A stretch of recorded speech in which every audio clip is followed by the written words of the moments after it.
نشط الفرق الدينية المهتمة بالأذكار والموشحات في شهر رمضان المبارك، ويعتبر هذا الشهر مميزا عند المغاربة خاصة والمسلمين عامة.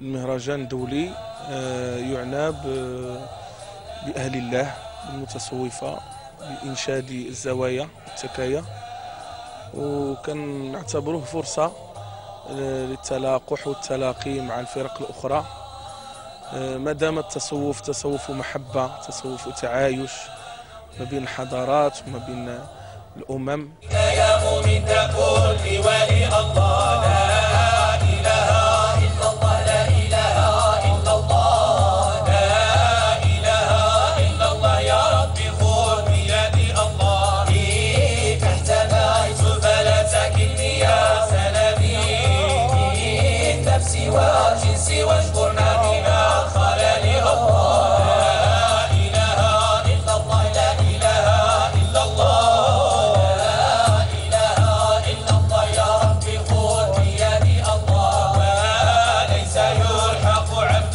أنت ناصره، ما أنت لي عمدة في السهل والجبل الله. لا إله إلا الله، لا إله إلا الله، لا إله إلا الله، يا ربي خذ بيدي الله.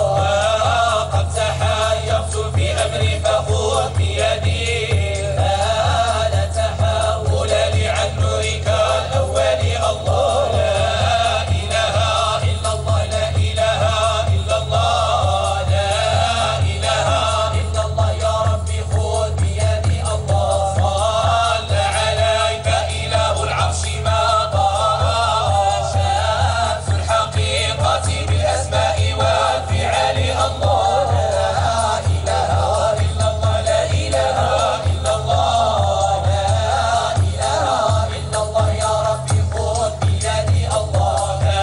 هداك أهلك والأصحاب ما نبتا نشب وما سحت السماء من ملل الله. لا إله إلا الله، لا إله إلا الله، لا إله إلا الله، يا ربي خذ بيدي الله. ثم الرضا عن رجال الله كلهم ما سبح الكون من يجل عن مثل الله.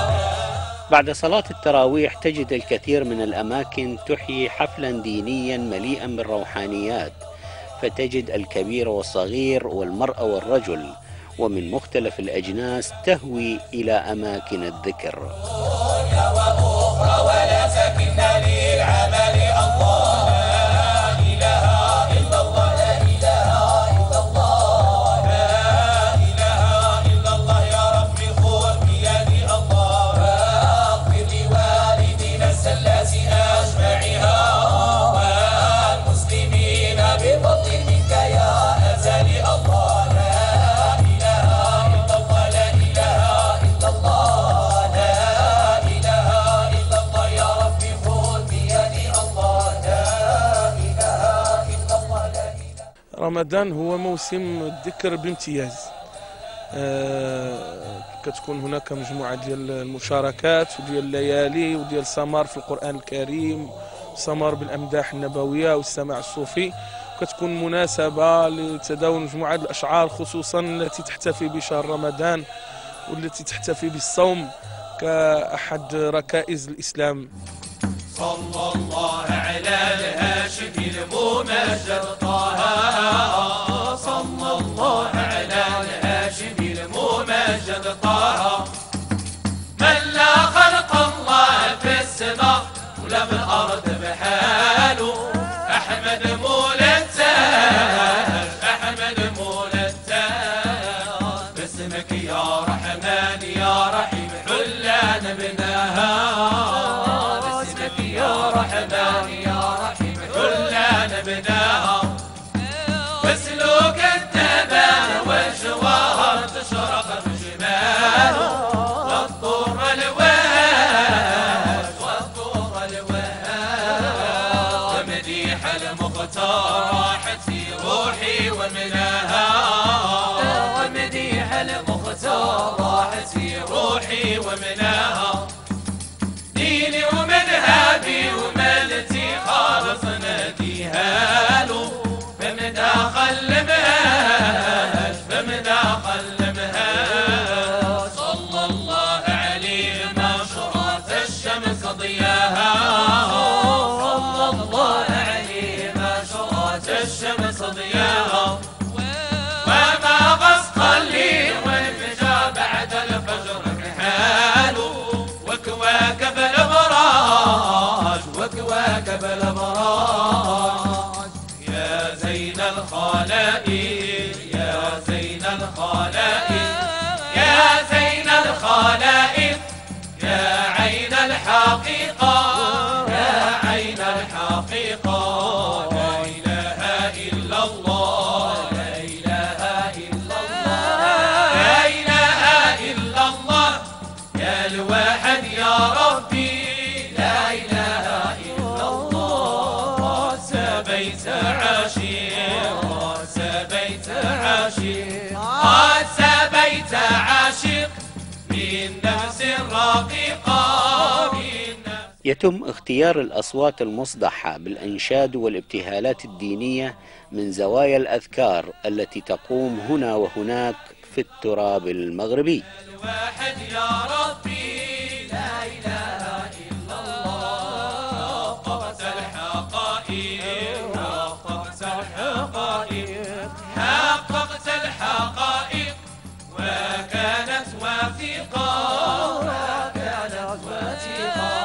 أيها الرسول الهادي الكريم الهادي الكريم لا تجر محبا لا تجر محبا لا تجر محبا في يوم عظيم في يوم عظيم هو الملال هو المنجي لمعتصم هو المعان وملجا الخائفين الجاني لا إله إلا الله لا إله إلا الله لا إله إلا الله يا ربي خذ بيدي يا رحمة الله إني خائف وجيل يا نعمة الله إني مفلس عاني. حرصنا منذ بداية هذا المهرجان أي منذ 19 سنة أن يكون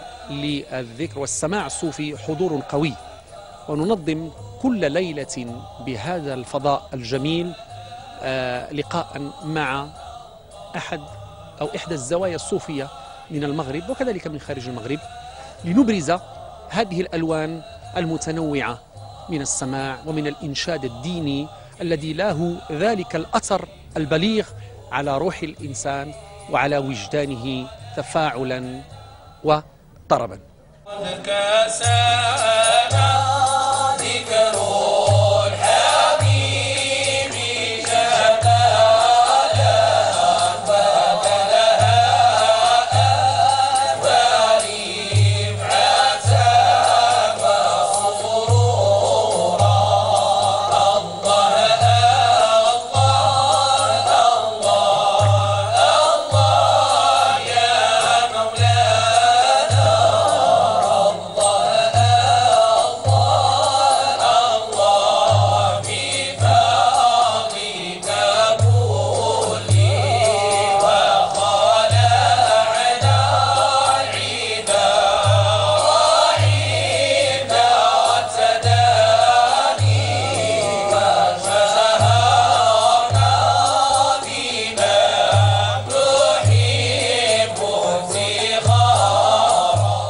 فمدينة تازة التي تقع شمال مدينة فاس المغربية تعتبر من المدن الجبلية الفلاحية، يتميز منشدوها بحفظ القصائد الدينية عن ظهر قلب. عقيل صالح، بلادي الفضائية.